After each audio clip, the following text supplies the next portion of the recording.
Understanding the 100 Dermas. Composed by Vasubandhu Bodhisattva. Translated by Tripitaka Master Xianzang of the Tang Dynasty. English by City of 10,000 Buddhas. Introduction. Shastra, the Shastra on the door to understanding the 100 Dharmas.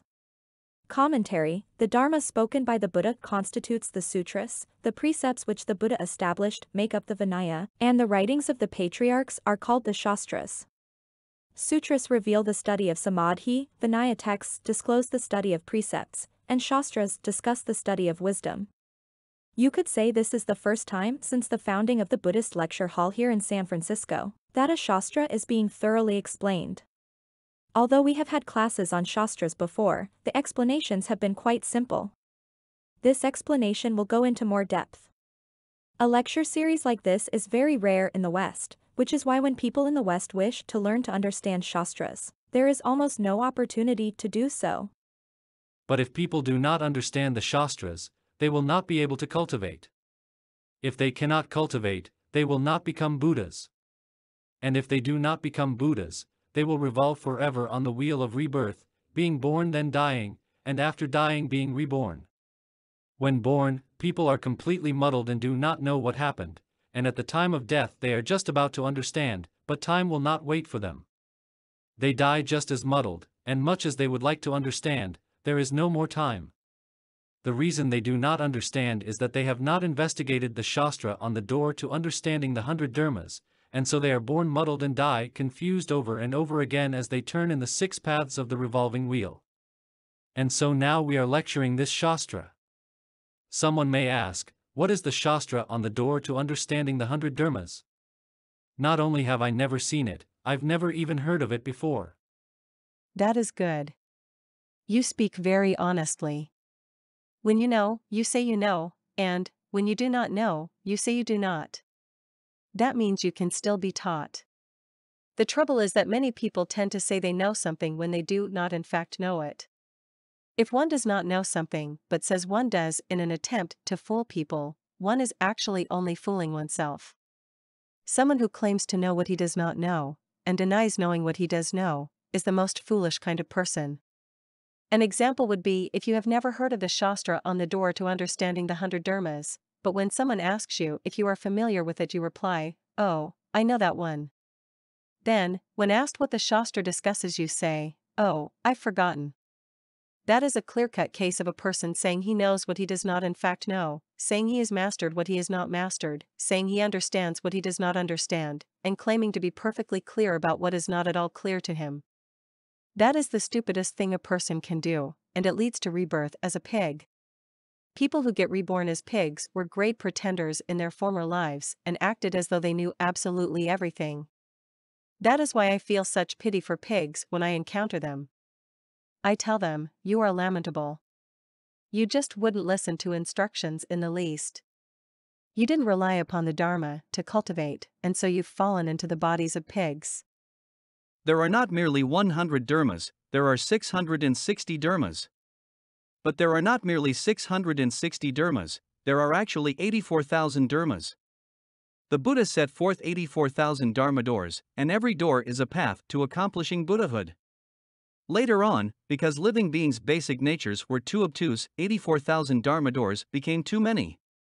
Therefore, Maitreya Bodhisattva very compassionately composed the Yogacarya Bhumishastra, t. 1579, which consolidated the 84,000 Dharma doors into 660 Dharmas. But 660 Dharmas were still many, and just to clearly remember their names took several years of effort.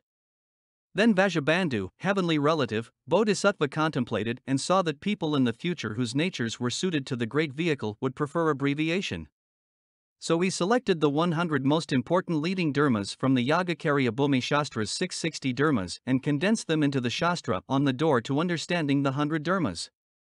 That way, all people in the world with dispositions suited to the great vehicle could easily remember and understand its dharmas, and no longer have to spend several years just to remember their names. The most obtuse person could memorize these dharma doors in an hour, and the smartest person could understand all 100 dharmas in as little as 10 minutes. Would you not call that fast? If you understand these 100 dharmas, you can use them to enter the door of the Buddha Dharma. That is why it is called the door to understanding. Before explaining the Shastra on the door to understanding the 100 Dharmas, I would first like to level a criticism. Note, the year was 1970.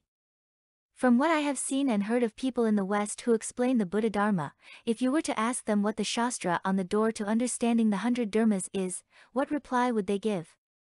They would not say a word.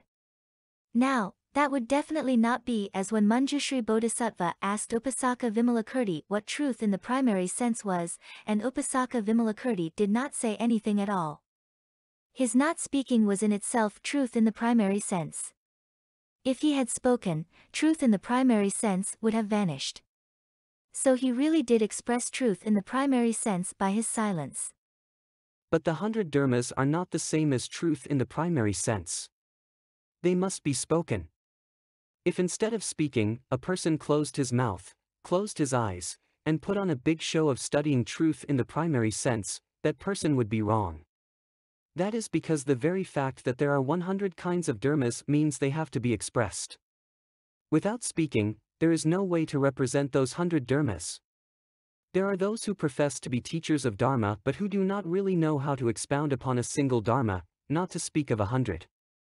Since they cannot explain even one, they have nothing to say.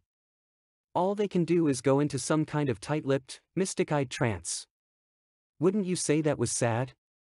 But although there is not a single Dharma they understand or speak, still they go outside the 100 Dharmas to talk about Dharma left and right, up and down. And people who do not understand the Buddha Dharma say, that person can really speak Dharma. But as soon as people who already understand the Buddha Dharma hear him, they say, what is that nonsense all about? He is just singing a song. This is as when a counterfeiter takes his counterfeit money to the countryside and passes it off to people who cannot tell it is not real, but later at the mint, the officials can see right away that the hallmarks and serial numbers are completely wrong and that the money is phony. It is proved false when compared to the true. In the same way, it may be Dharma spoken, but you have to have the Dharma selecting eye to tell Dharma from non-Dharma and to distinguish which are defiled and which are pure Dharmas, which are wholesome and which are unwholesome Dharmas, which are deviant and which are proper Dharmas. If you know, then you have the Dharma selecting eye.